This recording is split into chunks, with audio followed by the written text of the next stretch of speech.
ஒரு சிறிய மீன் கடலில் தனியாக வாழ்ந்தது. ஆனா அது சாதாரண மீன் இல்ல. மனிதர்களைப் போல பேசும் சக்தி அதற்கு இருந்தது. அந்த மீனுக்கு ஒரு பெரிய ஆசை. கடலை தாண்டி மனித உலகத்தை பார்க்க வேண்டும்.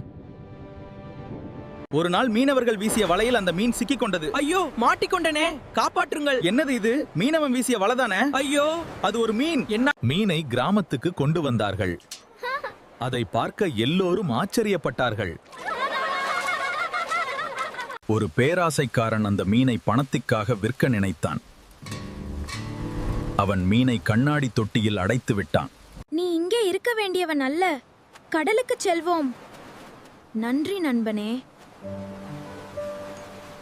மீனை தேடி பேராசக்காரன் கடலுக்கு ஓடி வந்தான். ஐயோ அப்பா, அப்ப பெரிய அலை வந்து அவனை முழுக்க நனைத்தது. மீன் மீண்டும் கடலில் சந்தோஷமாக நீந்தியது. மனிதர்களே, உண்மையான சுதந்திரம் என்பது உள்ளத்தில் மட்டுமே. பேராசை மனிதனை குருடாக்கும். அன்பு மட்டும் உயிர்களுக்கு சுதந்திரம் தரும்.